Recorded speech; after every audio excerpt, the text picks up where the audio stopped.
Welcome to new TV Telugu.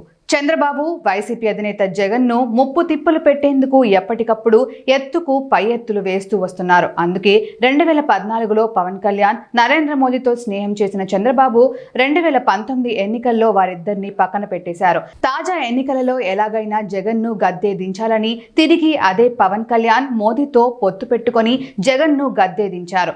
Jagan party ఘోరంగా ఓడిపోయింది. కేవలం 11 సీట్లతో సరిపెట్టుకుంది. అయితే అక్కడ మోడీ పరిస్థితి అంత అనుకూలంగా లేదు. నితీష్ కుమార్ తెలుగుదేశం పార్టీ మద్దతుతోనే కేంద్రంలో మోడీ ప్రభుత్వం కొనసాగుతోంది. ఎంతైనా కేంద్ర ప్రభుత్వం కొంత అస్థిరతతో ఉంది.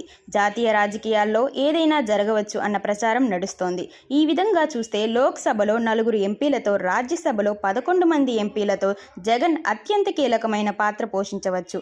పైగా రాజ్యసభలో తెలుగుదేశం పార్టీ 0 అయిపోయింది. ఈ క్రమంలోనే జగన్ కడప పార్లమెంటుకు జరిగే ఉప ఎన్నికలలో ఎంపీగా పోటీ చేసి పార్లమెంట్లో అడుగుపెట్టేలా ప్లాన్ చేసినట్టు ప్రచారం జరుగుతుంది.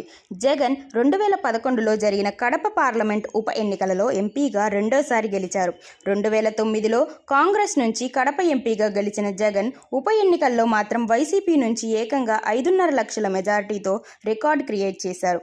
ఈ క్రమంలోనే ఈసారి ఎంపీగా గెలిస్తే కేంద్రంలో తనకున్న 15 మంది ఎంపీల బలంతో ఎన్డీఏ కీలక నేతలతో పాటు మోడీ, అమిత్ షాకు దగ్గరవ్వచ్చని, కీలక విషయాల్లో ఎన్డీఏ సర్కార్కు పార్లమెంట్లో మద్దతు ఇవ్వడం ద్వారా కేసుల పరంగానూ ఇతర విషయాల్లోనూ తనకు ఇబ్బంది లేకుండా చేసుకోవచ్చన్నది జగన్ ప్లాన్గా తెలుస్తోంది. కడప పార్లమెంట్ ఎంపీగా ఉన్న అవినాష్ రెడ్డిని రాజీనామా చేయించి ఉప ఎన్నికకు జగన్మోహన్ రెడ్డి ఎంపీగా వెళ్లాలని ఆలోచన.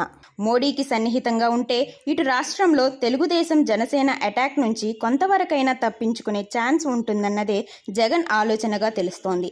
మరి ఇది ఎంతవరకు సక్సెస్ అవుతుందో చూడాలి.